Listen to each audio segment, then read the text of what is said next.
ஐயனார் துணை சீரியல்ல இன்னைய எபிசோட்ல என்ன நடந்திருக்கு? இன்னைய எபிசோடு பயங்கரமான பரபரப்பான எபிசோடுங்க. என்ன ப்ரோமோவுல முன்னாடியே இவங்களோட கல்யாணத்த ஒரு ப்ரோமோவா போடாம இருந்திருந்தாங்க அப்படின்னா, இன்னும் பாத்தீங்கன்னா பரபரப்பா அடுத்து என்ன ட்விஸ்ட் நடக்கும் அப்படின்னுங்கிற ஒரு எதிர்பார்ப்போட நம்ம பார்த்திருப்போம் சீரியல. ஆனா ஏற்கனவே இதுதான் நடக்க போகுது அப்படின்னு தெரிஞ்சதுனால பாத்தீங்கன்னா ட்விஸ்ட் நம்ம பாத்தீங்கன்னா எதிர்பார்க்க முடியாது. இருந்தாலும் ரொம்பவுமே பரபரப்பா போணுச்சுங்க இந்த சீரியல் இன்னைய எபிசோடு. இப்ப எல்லாருமே சேர்ந்து சோழனையும் நிலாவையும் ரவுண்டு கட்டிட்டாங்க இல்லையா? சோ பிடிக்க போகும்பொழுது நம்ம நிலாவோட கைய பிடிச்சுக்கிட்டு சோழன் ஊருக்குள்ள ஓடிடுறாப்ல. ஊருக்குள்ள ரொம்ப நேரமா சுத்திக்கிட்டு இருக்கிறாப்ல.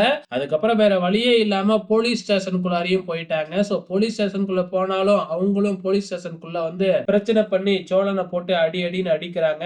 அங்க இருக்கிற போலீஸ் எல்லாம் பார்த்துக்கிட்டு சும்மா இருப்பாங்களா? தடுத்து நிப்பாட்டி விசாரிக்க ஆரம்பிக்கிறாங்க. அதுக்கப்புறம் பாத்தீங்கன்னா நிலா வீட்டு சைடுல இருந்து இந்த டிரைவர் என் பொண்ணை இழுத்துட்டு வந்துட்டான் அப்படிங்கிற மாதிரி பேச ஆரம்பிக்கிறாங்க. ஆனா நிலா அமைதியாவே தான் இருக்கிறாங்க.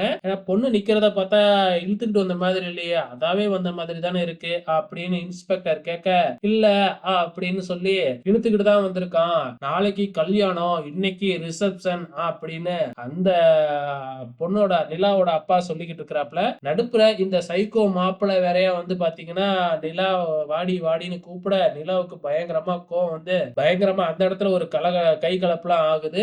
இன்ஸ்பெக்டர் கான்ஸ்டபிள் எல்லாம் சேர்ந்து தடுத்தாலும் அவ்வப்போது நிலாவையும் சோழனையும் போட்டு அடிச்சுக்கிட்டு தான் இருக்கிறாங்க. ஃபைனலா என்ன நடக்குது அப்படின்னு பாத்தீங்கன்னா நிலா பாத்தீங்கன்னா எனக்கு இந்த கல்யாணத்துல விருப்பமே இல்ல, கட்டாயப்படுத்தி எனக்கு இந்த கல்யாணம் பண்ணி வைக்கிறாங்க, இவர் என்னை இழுத்துட்டு வரல, நானா தான் வந்தேன் அப்படின்னு நிலா சொல்லிடுறாங்க. சோ இதுக்கப்புறம் சோழனை எதுவும் பண்ண முடியாது இல்லையா? சோ இப்ப என்ன நடக்க போகுது அப்படிங்கறது தெரியல. சோழனை தனியா கூப்பிடுறாங்க. இன்ஸ்பெக்டர் தனியா கூட்டிட்டு போய் என்ன பேச போறாங்க அப்படிங்கறது தெரியல. பொறுத்திருந்து பார்க்கலாம் நாளைக்கு என்ன நடக்க போகுதுன்னு.